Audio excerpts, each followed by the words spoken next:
Where are the leads coming from? What are you doing with them? How fast are you calling them? What are you saying on those calls? What's the energy and tone that you bring? Stop running your Facebook campaigns like they're TV. Take out your phone, recording themselves on selfie style. You need to make ads that are relevant. You need to make ads that are organic. You need to tell a convincing story and you need to be authentic. You're not relying on car gurus to send you the lead. You have the lead. Connect with them and figure out where they're going to go. So Ben, I'm super happy to have you, man.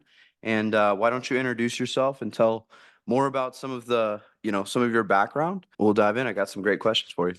All right, cool. Yeah. So Ben Sporn, CMO of the VIP Auto Group, a group of 9 stores. We just got our ninth in New Lead Jersey, source. actually. So we've been cruising on that. But yeah, I'm a family-run business. Used to work every summer here as an intern, sweeping the floors, filing, figuring out how to work Google campaigns earlier in my career.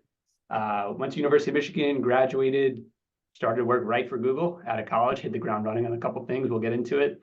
And then I left Google. Everyone told me I was crazy. My mom told me I was an idiot. Went to work for a marketing startup where I was hired to build out their Google team. Long story short, over a 4-year period, we 10x the company, grew the Google department, and eventually had an exit where we sold to Omnicom Media Group. So it was a Wow. cool little event. And now I get to work back in my family's business. That is so cool, man. That is so cool. I mean, your mom thought you were crazy when you were leaving Google, and I'm sure, I mean, was it always the plan or was it always kind of the rite of passage to work for the family business? Were you ever seen as like a black sheep for going to Google in the first place? Or what was that like? Yeah, quite the opposite. So I always knew I wanted to make it back into my family's business. One thing that my dad always taught me earlier in my career and early in my life really was to take as much risk as possible in your 20s.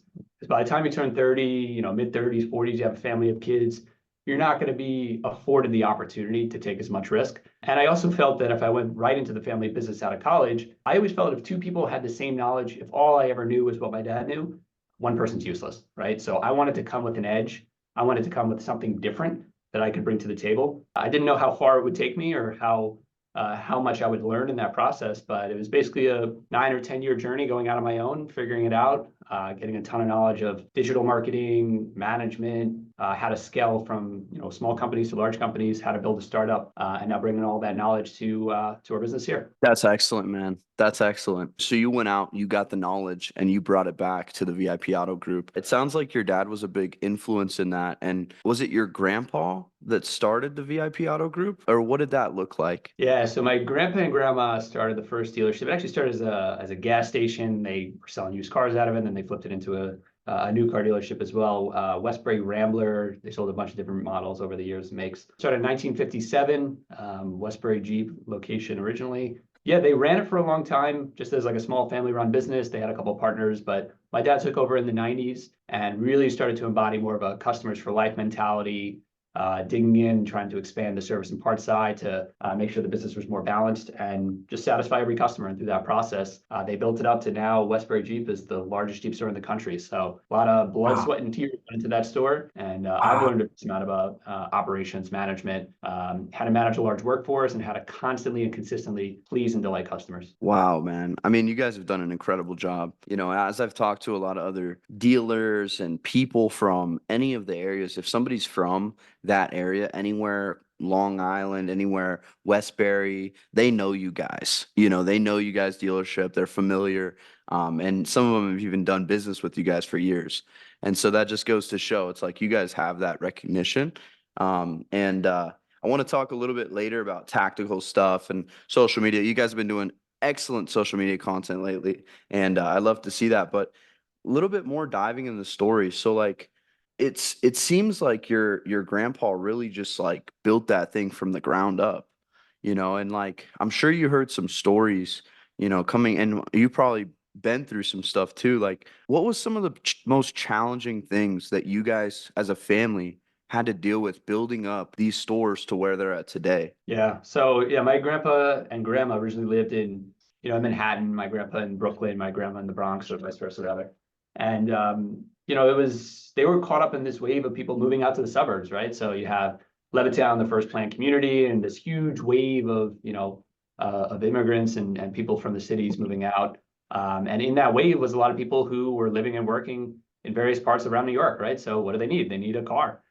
So they were kind of swept up in a lot of the big demographic changes and urban and suburban changes that were occurring.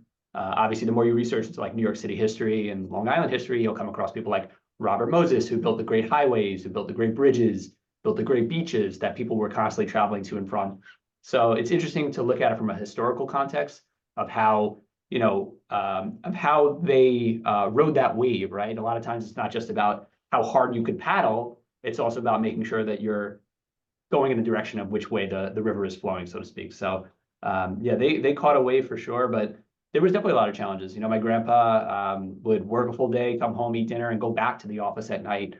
He wasn't always the most successful and the most knowledgeable manager and business person per se, but he was a phenomenal salesman. People loved him. He was a staple of the community, and he was just a great overall guy. And I learned a ton from him. My dad took it over with a much fiercer attitude, I would say, especially around satisfying customers, around the operational side, around management, around setting up the right processes and making sure that you're, again, just building customers for life. It was like a very early kind of LTV mindset, right? Which is you're not here to just sell one car, you're here to sell cars for a lifetime to customers. And if you give them a great experience, they'll want to come back time and time again. And in just how the business model is set up, you can make money on new car sales, obviously, but a much larger margin on service, much larger margin on parts. And you want to make sure that you're bringing those customers into the fold and bringing them into your community so that they want to do business with you, not just for buying the car from you, but servicing them from you. So one of the biggest things they launched was our VIP Plus program, right? Which is bringing in customers and giving them a package, giving them an all-encompassing opportunity to do business with us, not just on the best deal on the front end, with the new car sale, but giving them things like free oil changes, complimentary lifetime New York State inspections, making sure we have a good enough loaner fleet so that if they come in and they're out of work, that they have a car they could drive away with. All those things help bring customers back time and time again. So there's been numerous challenges over the years, and definitely war stories that I've heard about. Different things that have happened. There's a cast of characters in the auto business for sure. But through it all, the biggest thing that I've learned is to treat every opportunity with professionalism and to find your edge. I think a lot of times there's different ways that you could create an edge. I would say the edge that we have in this business and something that I learned from my dad is obsession. You need to be obsessed with what you're doing. And obsession is an edge, right? Like a lot of people have edges through financial capital or through the intelligence that they have, or through their maybe software know-how and different things like that. When all else fails, if you're obsessed with something and you understand your business from A to Z, there's no problem that you can't solve. So, setting up processes and checking that they're working correctly and being obsessed with all the small details is an edge that we've been able to create. Not just hoping and praying that everyone's doing the thing that they're supposed to be doing, but actually checking, actually following up and being 100% diligent and obsessed with the process itself. So it's not always about just getting the result. If you stop at the result, it'll only take you so far. You also have to make sure that you're working on the inputs that are getting to that result and optimizing those and driving up the performance of those as much as possible. Wow, there's so many gems there, man. And yeah, I see that 100%. It's like a lot of people, we kind of deal with that a lot, working with multiple dealerships and businesses all around. It's like you can't just run ads to check a box. You can't just generate or buy leads just to check a box. There's a whole lot of things that has to be done. Well, where are the leads coming from? Okay, once you get the leads, what are you doing with them? Exactly what's happening in that process. Okay, how fast are you calling them? And then what are you saying on those calls? What's the energy and tone that you bring? Are you remembering that the person on the other side of the line is a little bit skeptical? They're a little bit fearful. They need comfort. They need trust. Or are you just calling and trying to say, hey, man, we want to get you in here for an appointment and sell you whatever we can? Like a lot of people miss that. What your grandfather and what you and I assume also your father have been able to do so diligently, which is be able to connect with people. You mentioned that your grandfather, he wasn't the most savvy business owner per se, but he was definitely a very likable and very personable guy that was great at sales. And that's kind of the guy that champions a business starting out.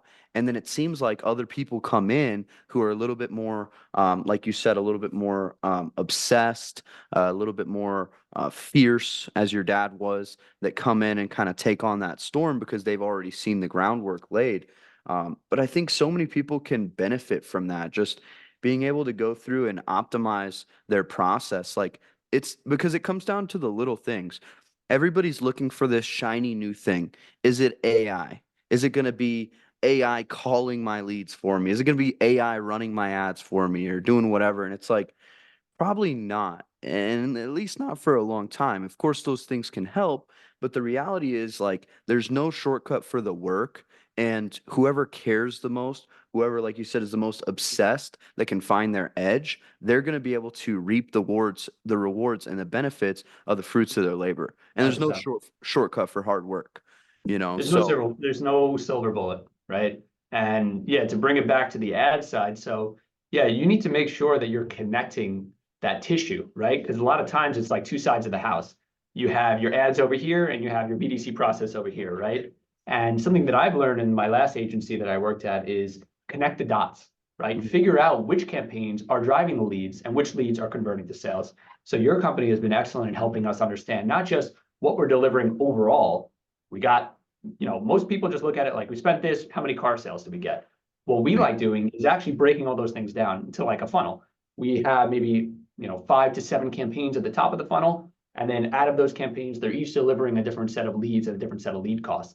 You could have a campaign that's delivering a cost per lead of $3 and that looks great. But if it's not delivering you sales, cut it, right? And you yep, have another campaign that's delivering you a cost per lead of $15 or $25 or $100. But if that's where all your sales are, press on the gas. That's where you actually want to spend your money, right? So yep. you want to look at these things and break them down individually and actually have a funnel approach where you're tying the bottom of funnel metrics all the way back up to the top of your campaigns so that you're able to identify not just what is the ROI of the spend, but what is the ROI of each individual part of the Mm, process, right? And that happens at the campaign level, that happens at the BDC rep level, that happens at the salesperson level, right? So that's kind of how we think about looking at these things. It's not just how am I doing overall? Because overall you could be in the green or you could be in the red, but you want to look at which of my segments can continuously be optimized and how can I make sure that I'm constantly dialing up those aspects of the campaigns that are weakest or just eliminating them entirely and doubling down on what's working, right? Because if you have a top of funnel that's working and you double your spend, but you double your spend on campaigns that aren't delivering you performance, you might actually dilute your results even more, or you're overspending in places that you don't really need to. So it's really about driving efficiency. yeah, 100%. And I think that's a age-old issue in the car business is, 50% of what I'm doing is working, 50% of what I'm doing isn't working. And if I knew which 50%, I'd be a lot richer. These guys have a lot of trouble tracking their attribution and they don't even know where to start a lot of times. So one thing that we've managed to do is be able to connect the exact ad to the exact car sale. And you're right. If you have your guy in there thinking like a media buyer, he's going to be optimizing for the lowest cost per metric, the lowest cost per lead, the lowest cost per click, the lowest, of any metric. And in reality, $3 leads might look great on paper. And yeah, Right. maybe it's something to keep running on a low spend. But if you're not able to convert anybody on there, if it's, a low intent traffic, then you might want to just look at the campaign that's 15, 20, or even $50 a lead, Yeah.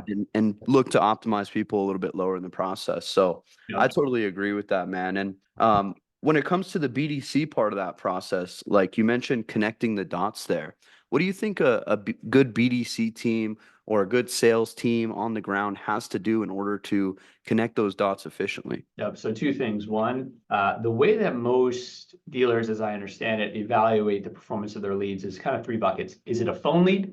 Is it an inter lead? Or do they walk in the door?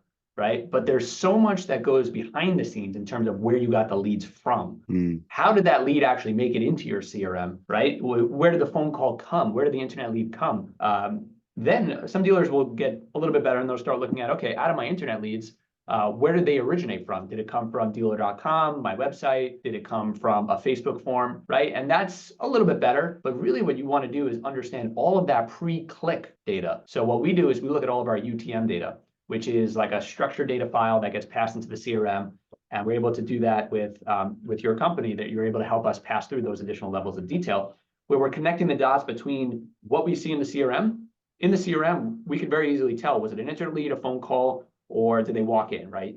But what we're doing is actually looking at the pre-click data. So which of my campaigns actually got that internet lead? Which of my ads from that campaign actually sent that lead into my CRM?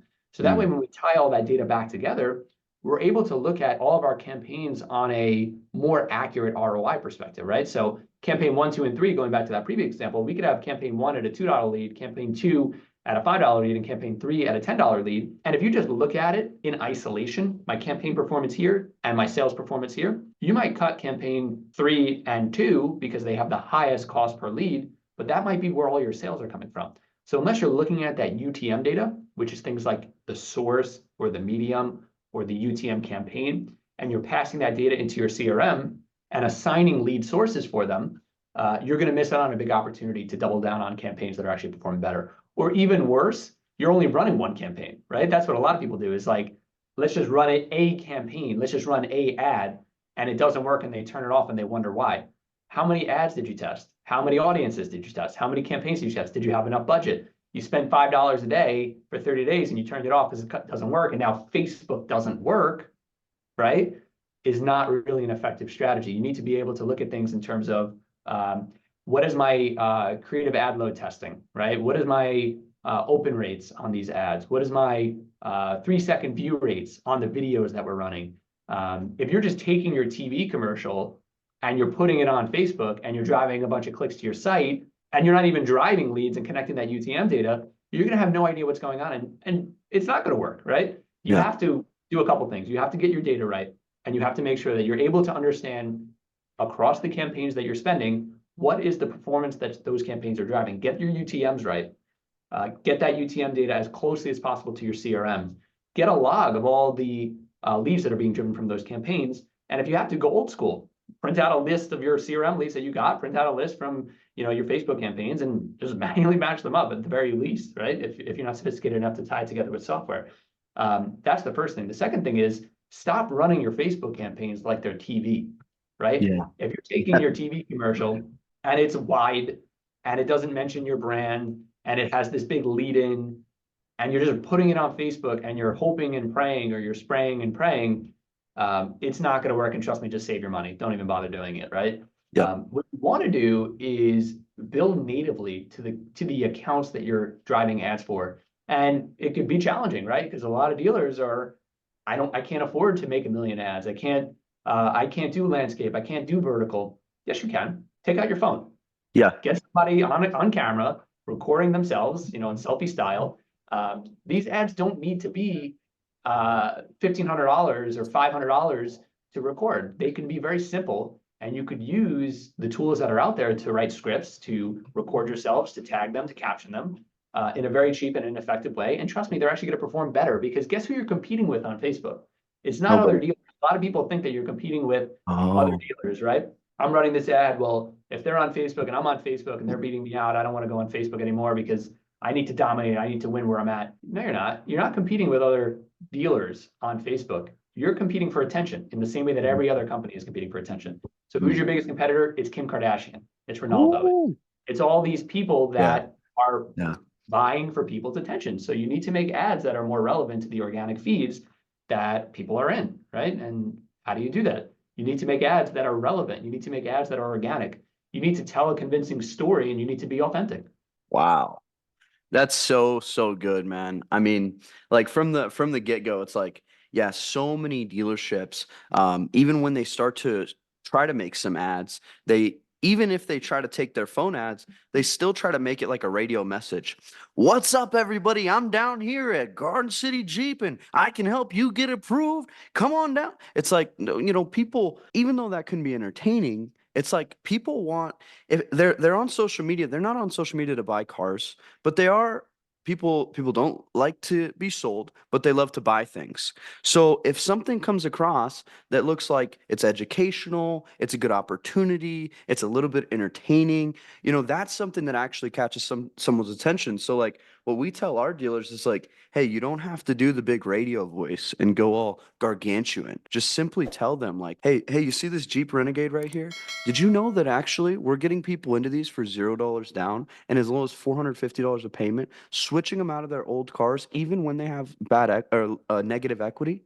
Yeah, we're doing this consistently. Actually, a guy named Tony, we just had him in here last week. We got him approved for this easily, in and out the same day. And he said it was the best experience of his life. or even more organically with a customer you just sold, taking out your phone. Hey, Tony, what did you think about this experience? And you can tell the people of Facebook if it was terrible. Just let them know. Oh, no, it was great. I love you guys. Garden City Jeep is the best. Something like that. Really, it'll attract people that you don't even expect. And the Mhm. benefit to doing video and especially getting different people, get your finance manager, get the person at the front desk, get the owner if you can, the CMO like you, get different people because different what we've realized and noticed is that different demographics of people instantly connect with different demographics of people.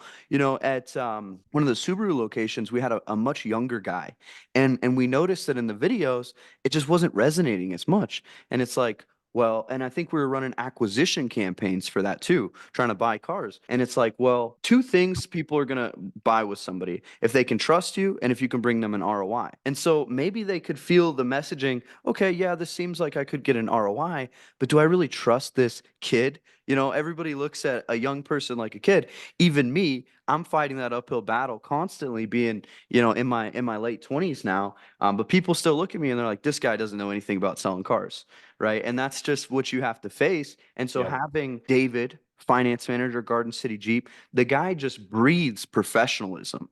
You can't really fake it on video. Once you get on there, people can just. I have a belief that people are really really good at sensing each other. Even from a laptop, even from a phone, even from an internet connection, very good in person. Like the second you shake hands with somebody and look at them, if you kind of like this person or not, if you feel like you trust them.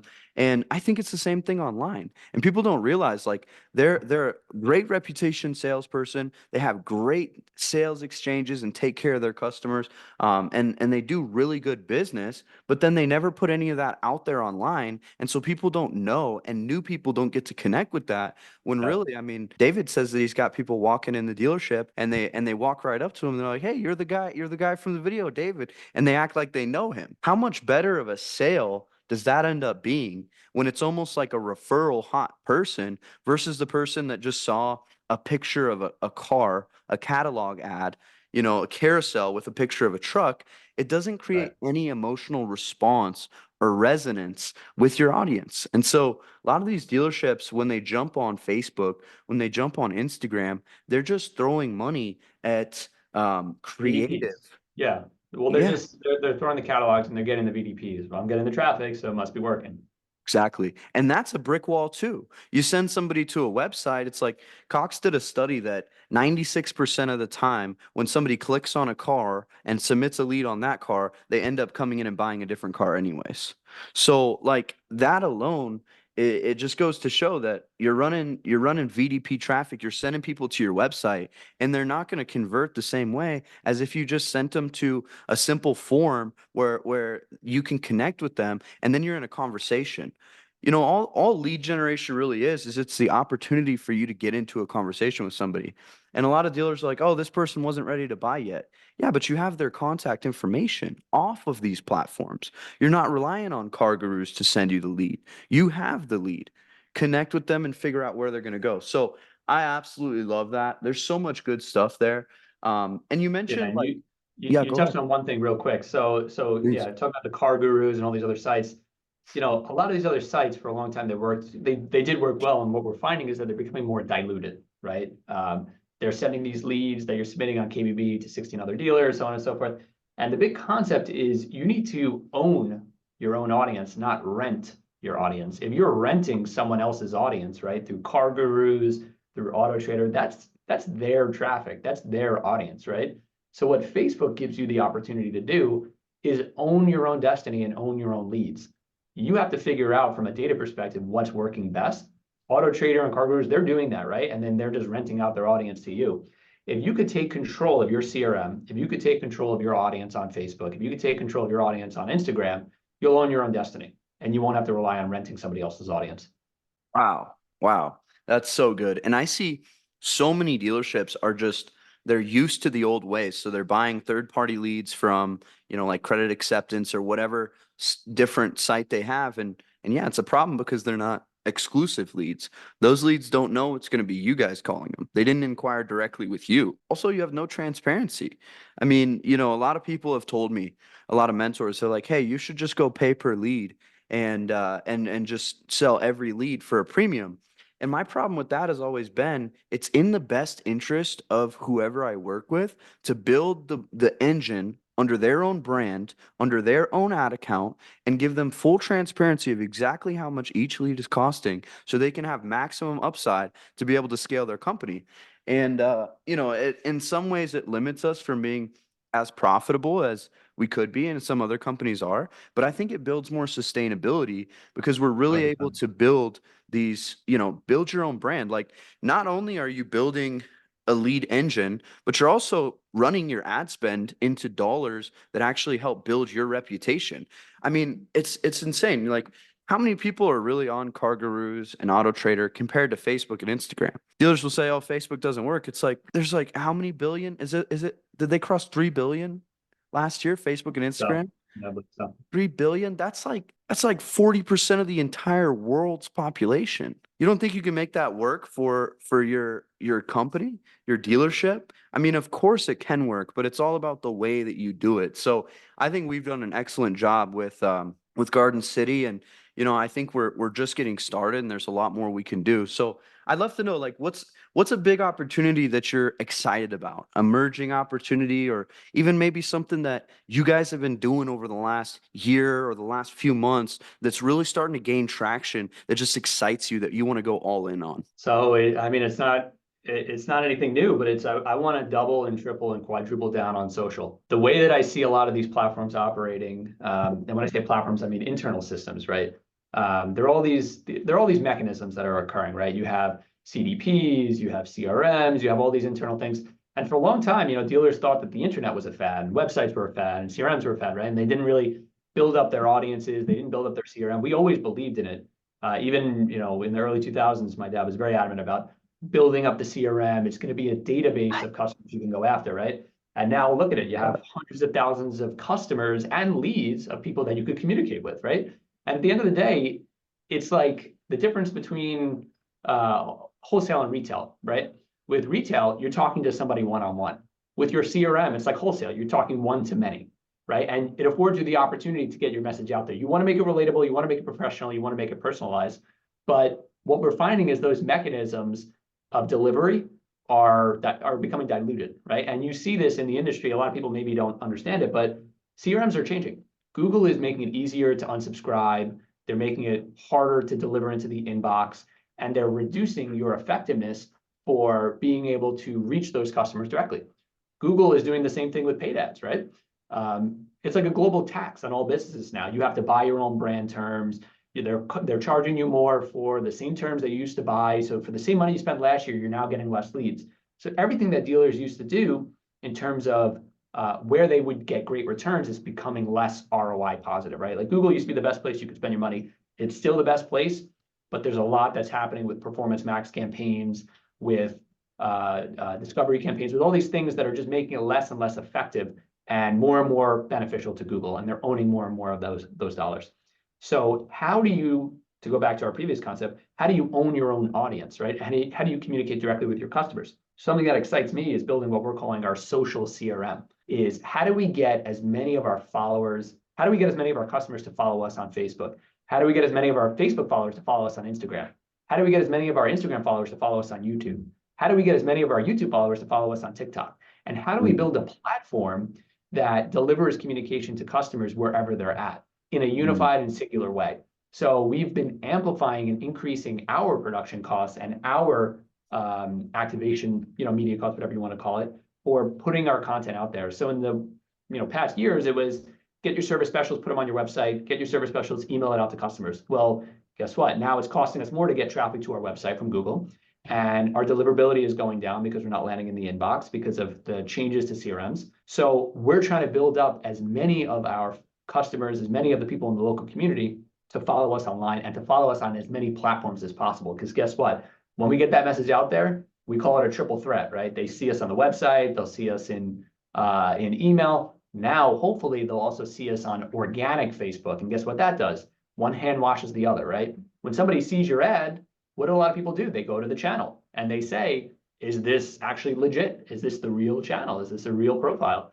And if you have good, robust content that's being put out regularly, Facebook, wants to push your content more. Customers, going back to your point about authenticity, they trust you more, right? There's social authenticity. There's things that you can do in video that builds trust, but there's also things that you can do with your profile picture, with the content you're putting out there to build trust immediately right off the bat. So we're double, tripling, quadrupling down on our what I'm calling our social CRM, and we're trying to get as much content out there and get as much content from our customers as possible. So we're delivering cars. We should be taking pictures of every single car that we sell, posting it on our pages, tagging our customers, getting our customers to tag us.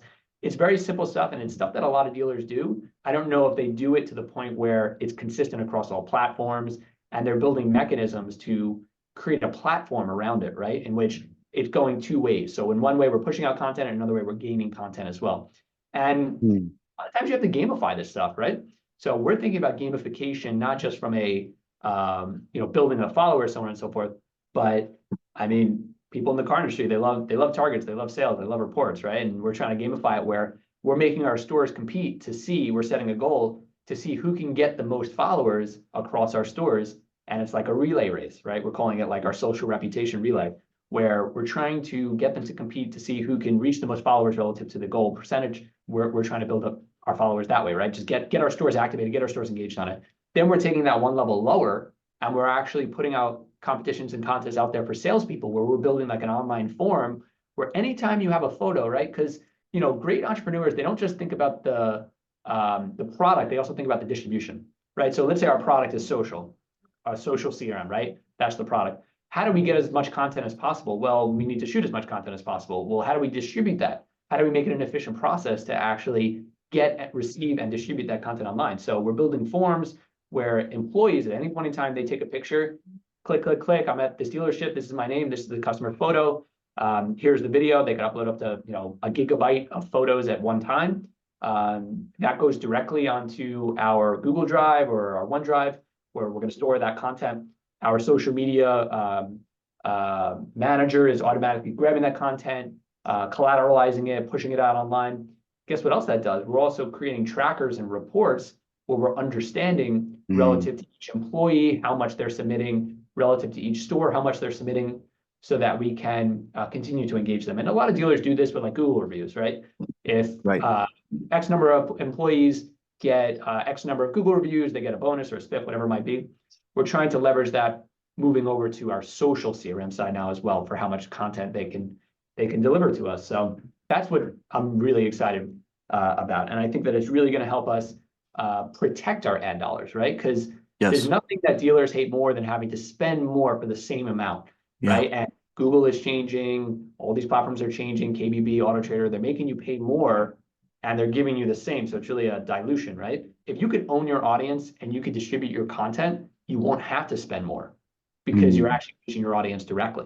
Airbnb actually did this recently, where they actually cut a huge portion of their performance budget, and they reallocated a lot of that to just what they're called their owned audience, right? Which is how well are we educating our consumers on our products?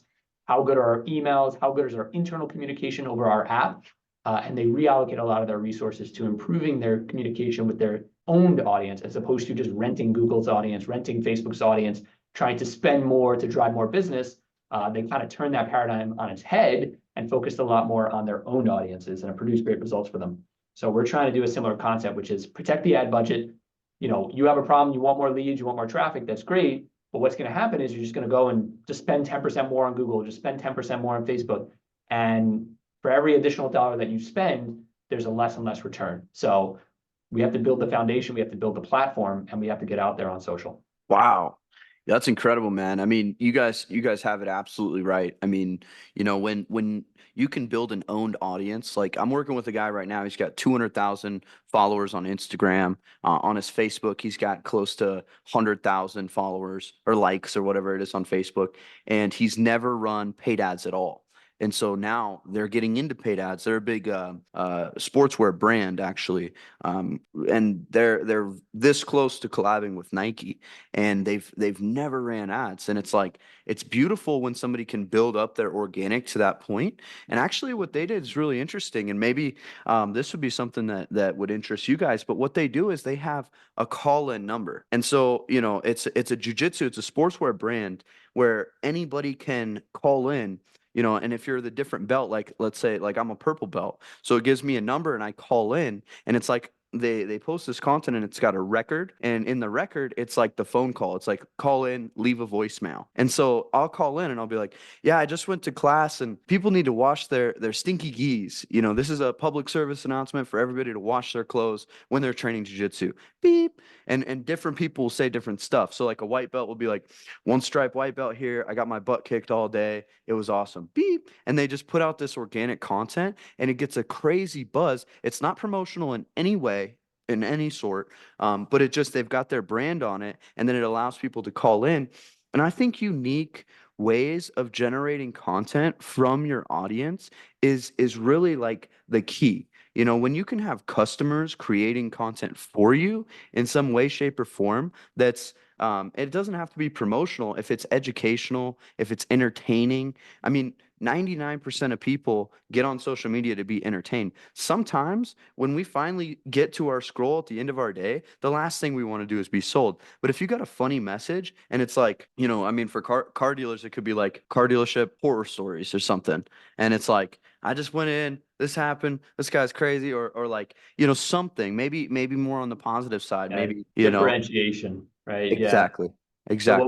we're doing on that front, because I 100% agree with you, it's all about differentiation, and it's also about delivering something unexpected, Mm, right? If you're delivering the same thing that everyone else is saying, it becomes white noise. It becomes banner blindness, right? When you have the same banner banners out blindness. there constantly, people are expecting you to say something. So you need to pattern disrupt, right? So we launched something not too long ago called our Milestone Moments. If you're celebrating a birthday, an anniversary, you're buying a car for your child, their first car, something like that. We'll go above and beyond, and you could actually fill out a form and nominate the person that you're buying it for, and we'll deliver it to a restaurant with a dozen roses. We'll deliver it to their soccer game. We'll do Wow. these things to try to differentiate ourselves, because what car dealership is going to go above and beyond to do those kinds of things for customers, especially around those kind of milestone moments. So we're always trying to pattern disrupt and show people that we do things differently and actually do it, right? Like a lot of Right. dealers will put great branding out there and they have these, amazing messages, but then you look at like their social, or you talk to their salespeople and they have no idea what you're talking about, right? Mm. So we're training our folks, we're putting materials in the store to make sure that we're actually capturing these milestone moments. And that's going to be a differentiating factor for us. That's not just saying the same thing that every other dealer is saying. There's a place and a time for that, right? When people are low funnel and they're shopping, the price comparison, we want to make sure that we're pricing cars correctly. We want to make sure we have the best deals online.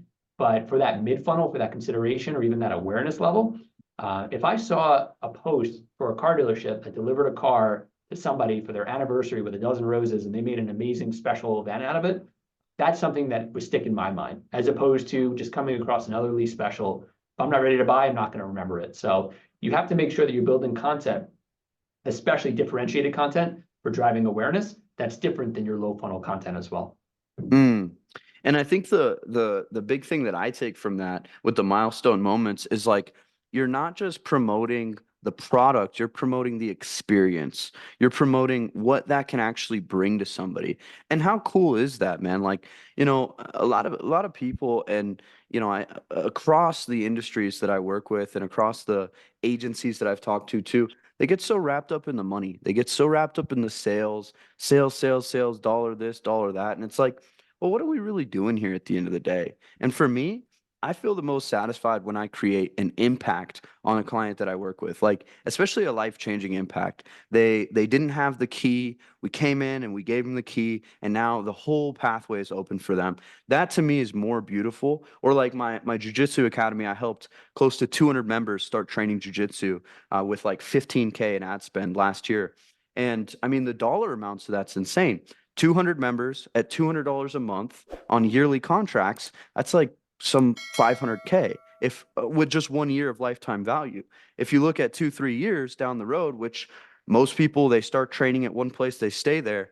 That's all great. We can look at the dollars and say, what a massive ROI.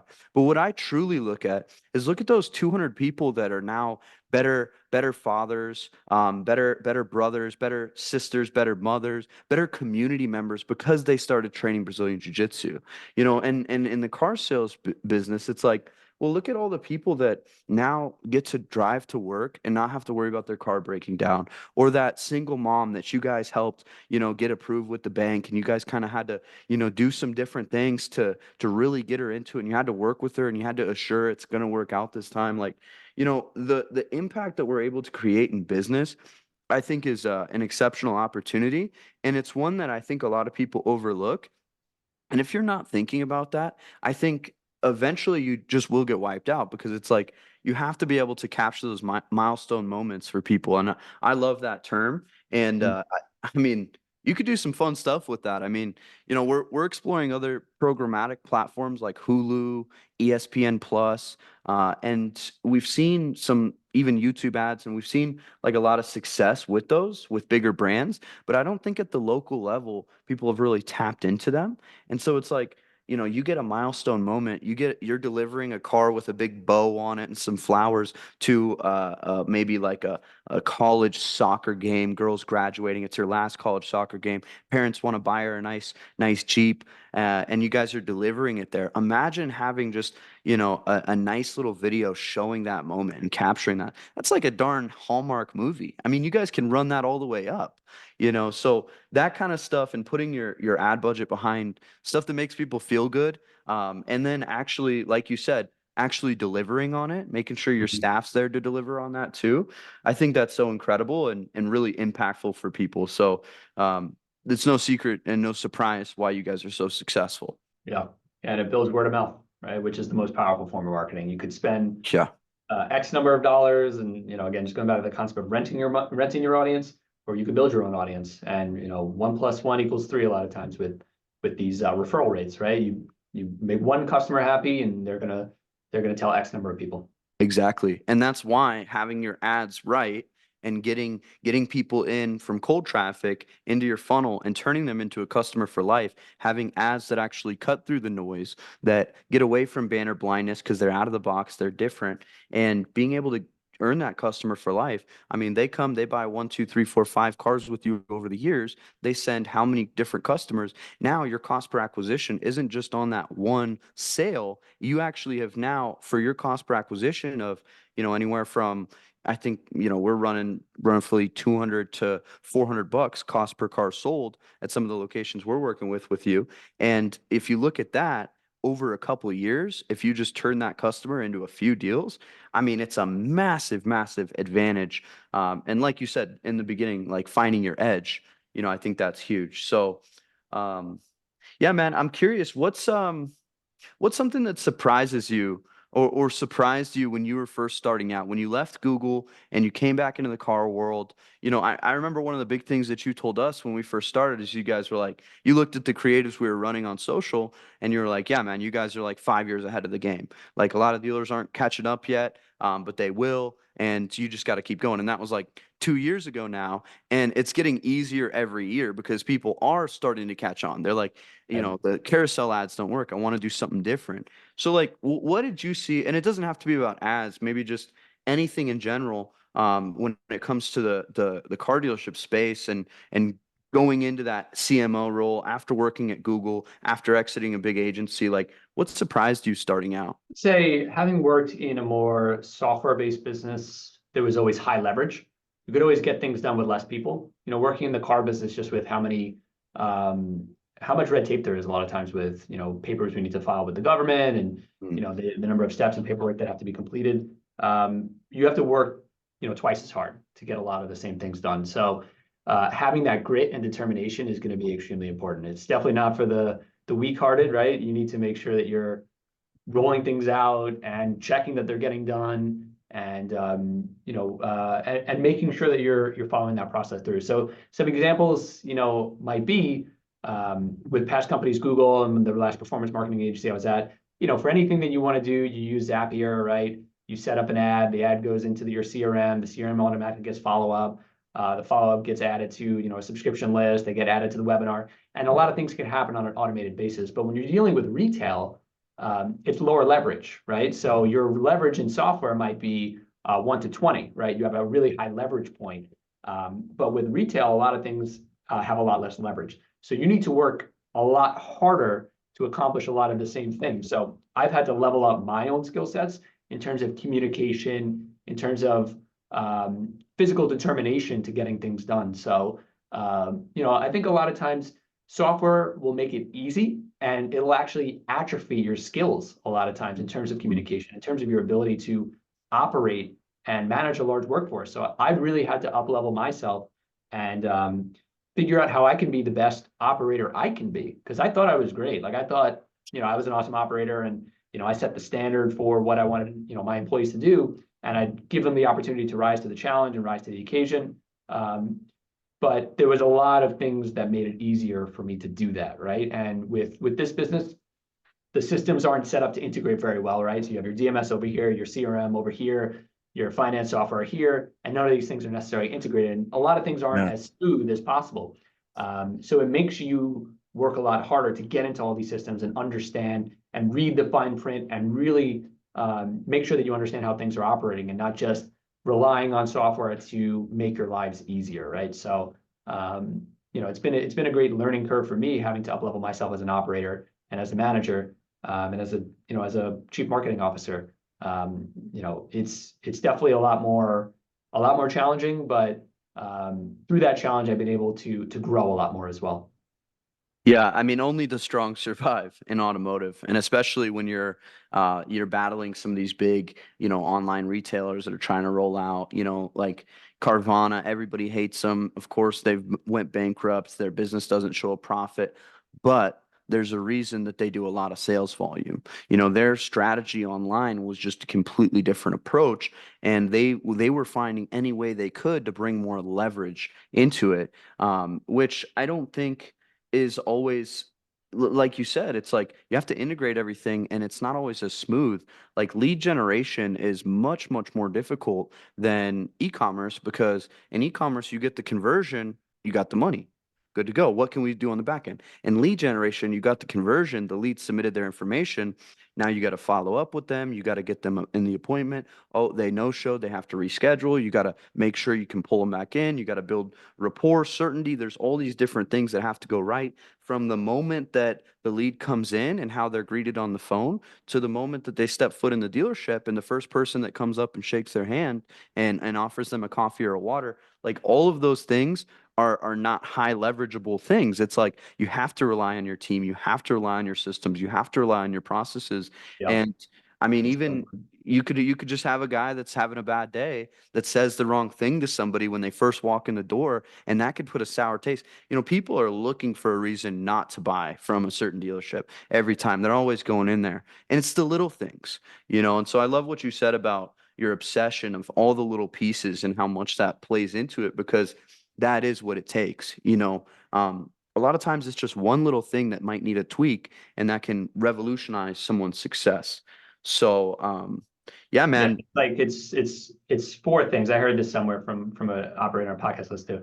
There's like four things you need to do to be successful, especially in a low leverage business. It's work, hard work, intelligent work, and more work, right? Ooh, So you really need to make sure that you're really diving into all those details and putting in the work to be successful, because there's no software that's going to make you successful, right? There's no, like going back to what you mentioned earlier in the podcast, there's no AI shiny object that's just going to solve all your problems. It's up to you to be obsessed with all the details, to understand your business backwards, forwards, upside down, left, right, and center, and twice on Sunday in order to make sure that you're going to be as successful as possible. Because no software is going to do it for you.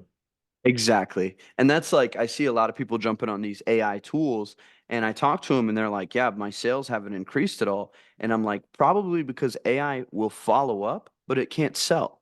So like it'll check the box of customer followed up with, but that was a really good customer that maybe they needed a double text. Maybe they didn't just need one text, they needed two and then a call. And they needed somebody to make sure to call them the next day. I mean, AI will respond for you, but it won't actually get that conversion. So, I mean, I see some potential with a blend of having AI and having a human operator, AI for frequently asked questions, sending booking links. But relying on it wholeheartedly for your whole follow-up is just laziness, and they're going to get crushed by guys like Yeah. and we've Yeah, seen that listen, too. AI, the great thing about AI is that it never takes a day off, right? Yep. So it's not going to call out sick. It's not going to have an off day. It's not going to be pissed off because of something that happened before work, so on and so forth. But it's not going to take you to the next level, at least yet. And even if it does, you still need to manage it. It still needs to be something that's part of your process that you're optimizing and continually tweaking and not just letting it run and then wondering why it didn't work. Yep, yep.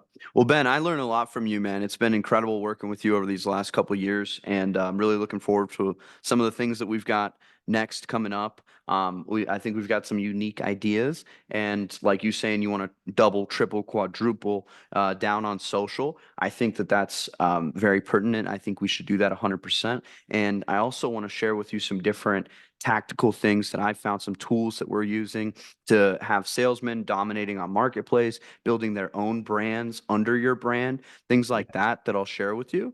And you're a dad now. So she's Yeah. got to be 1 years old now. Yeah. A year and a half. Year and a half. Yeah, I remember when you guys were just going through, you were taking a couple weeks off because you had just had the baby and everything. Not a lot of time you took off, not a lot, but Yeah, I think about a half week there, something like that. yeah, Yeah. yeah. And that's a lot for you, I know. But what's it been like being a dad, man, and juggling the business and also having that aspect to your life now? What has that done in terms of your growth personally and career wise? Yeah, I would say it adds another dimension to life, and it helps you find pieces of yourself that you didn't even know it existed. Mm, So, when as you get older, right? When you start out, you're going to school, you have school friends and family, right? And it's like you have that sort of aspect. And you go to college and you have a career, right? And that adds sort of a new dimension, a new aspect of your personality, a new aspect of your being. And when you have a child, to me, it didn't necessarily happen overnight. It wasn't like I had a child and all of a sudden I was a different person, right? It's like you constantly grow through that process and you rise to new challenges and you rise to new occasions and you're gonna have nights that are sleepless and you're gonna have nights that are challenging. And there isn't a lot that you can teach somebody else about going through that experience. Just know that you're gonna come out the other end after that first year with a whole new dimension of yourself that you didn't even know existed. And it allows you to really have greater respect for life itself and have a greater understanding of what it is that we're really meant to be and why we're meant to be here. wow, that's incredible, man. And I'm looking forward to it too. A lot of guys my age, they're like, "Oh, I'm not having kids until," or they don't want to have kids at all. It's kind of like the younger generation thing. And one of my good friends and mentors, he told me, he's like, "You don't truly mature as a man until you have kids. Like until then, you're just a boy. Once you have a kid, once you have that crazy responsibility, that's when you become a man. And like you said, adding another dimension. So yeah, man, I I learned appreciate." I learned I learned one thing from a colleague of mine when I was at Google, a phenomenal guy, Kunal. Shout out to Kunal. He always taught me. He said, at the time I was dating my girlfriend, who later became my wife, and I was saying something kind of similar to what you're saying, which is like, a lot of people are saying like, don't get married yet, and you should wait. And he just looks at me, he tells me, Ben, you should never delay a good thing.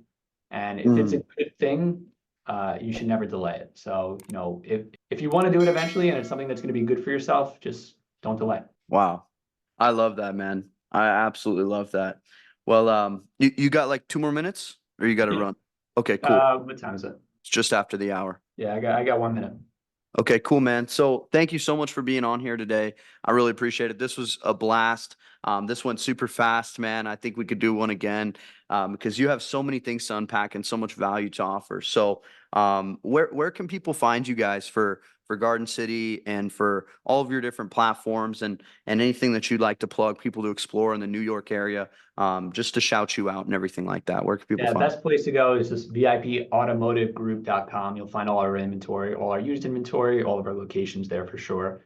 And I just want to shout out to you as well. You know, the work that you and your team has done has been phenomenal, and you've added a whole nother layer of how I've been able to gain leverage by Mm. all the tools, people, knowledge, and know-how that you've assembled. It's been like a shot in the leg as opposed to me having to create all these platforms, tools, and assemble all these people.